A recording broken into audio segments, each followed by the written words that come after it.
Hi friends, welcome to Raja Rani channel. இன்றைக்கி வீடியோவில் என்ன பார்க்க போகிறோன்னா, நம்ம அவசரப்பட்டு ஒரு வார்த்தையை விட்டுவிட்டோன்னா அந்த வார்த்தைனால எப்படி சொல்கிறதுனா நம்ம ரொம்ப தப்பாக ஒருத்தவங்கள புரிஞ்சுக்கிறோம் அப்படின்ற ஒரு அர்த்தத்தை தான் குறிக்கும். அப்படின்ற மாதிரி தான் ஒரு தலைப்பில் நம்ம கதை பார்க்க போகிறோம். அதுக்கு முன்னாடி நம்ம வீடியோவுக்கு போகிறதுக்கு முன்னாடி நம்ம சேனலை ஃபஸ்ட் டைம் பார்க்குறீங்கன்னா லைக் அண்ட் சப்ஸ்கிரைப் பண்ணி சப்போர்ட் பண்ணுங்கள். சேனல் மானிட்டேஷன் ஆனதுனால ஹைப் ஆப்ஷன் கீழே வரும், அதையும் டச் பண்ணி சப்போர்ட் பண்ணுங்கள். இப்போ வாங்க நம்ம கதைக்குள்ளே போகலாம். ஒரு ஊரில் ஒரு விவசாயி ஆடு மாடு பன்றி இதெல்லாம் வச்சு வளர்த்துட்டு வந்துட்டு இருக்காரு. எல்லா ஆடுக்கு மாட்டுக்கு இந்த மாதிரி எல்லா ஒரு விலங்குகளுக்கும் பறவைகள் இந்த மாதிரிலாம் வளர்த்துட்டு வந்தப்போ இந்த ஆட்டுக்குட்டி மேலே மட்டும் தனி பாசத்தோடு இருக்கிறாங்க. அந்த தனி பாசம், அதாவது எக்ஸ்ட்ரா கேர், ஒரு புல் போடுறது, தலை வெட்டிட்டு வர்றது, மேய்க்க போகிறது அப்படின்னா ஆட்டுக்குட்டி மேலே மட்டும் தனியாக ஒரு எக்ஸ்ட்ரா கேர் எடுத்து பார்த்துக்கிறாங்க.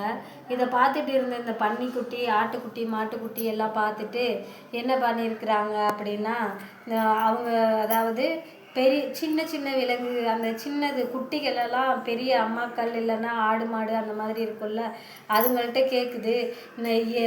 அதாவது அண்ணா அக்கா, ஏன் இந்த முதலாளி சின்ன ஆட்டுக்குட்டி பெரிய ஆட்டுக்குட்டின்னு கூட நம்ம மேலே பரிதாபம் பார்க்காம அந்த ஆட்டுக்குட்டி மேலே மட்டும் தனியாக பாசம் வச்சு பார்க்குறாங்களே, அது ஏன் நம்மளை மாடு பன்றி எருமை நம்ம மேலையெல்லாம் அதுகளுக்கு முதலாளிக்கு பாசமே வராதா அப்படின்னு சொல்லி அந்த குட்டியாக இருக்கிற விலங்குகள்லாம் பெரிய விலங்குகள்கிட்ட கேட்குது. அப்படி கேட்குறப்போ அந்த பெரிய விலங்கு என்ன பதில் சொல்லுது அப்படின்னா, அது எப்படி பின்னாடி வர்றத தெரியாம இப்போ நீ வார்த்தையே விடாத அப்படின்னு சொல்லுது. அப்போ அந்த குட்டி விலங்குகளுக்கு புரியலை.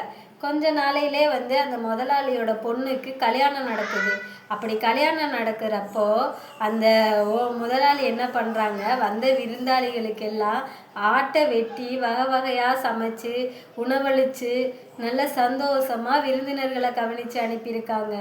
அப்போ தான் புரிஞ்சிருக்கு அந்த குட்டி விலங்குகளுக்கு, மாடு எருமை மாடு பன்னிக்குட்டி எல்லாத்துக்கும், ஆஹா நம்ம அண்ணா சொன்னது இதுக்கு தான், ஆட்டுக்குட்டியை சமைக்கிறதுக்கு யூஸ் பண்ணுவாங்க போல், அதனால தான் அது மேலே கொஞ்சம் எக்ஸ்ட்ரா கேர் பண்ணியிருக்காங்க, நம்ம தப்பிச்சோண்டா அப்படின்னு சொல்லி அந்த குட்டி விலங்குகள்லாம் சந்தோஷப்பட்டு இருக்கு.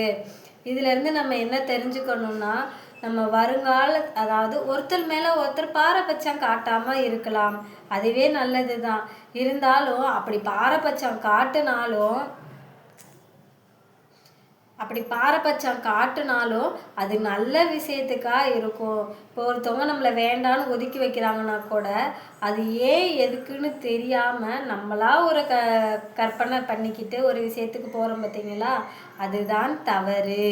இந்த மாதிரி எதுவும் இல்லாமல் நம்ம எல்லார் மேலேயும் ஒரே மாதிரி அன்பை காட்டி ஒரே மாதிரி அனைவரிடமும் ஒற்றுமையாக பாசமாக பழகுவோம். இதுதான் இந்த கதையோட கருத்து. கதை பிடிச்சிருந்தா லைக் அண்ட் சப்ஸ்கிரைப் பண்ணி சப்போர்ட் பண்ணுங்கள். பாய். நம்ம அடுத்த கதையில் பார்க்கலாம்.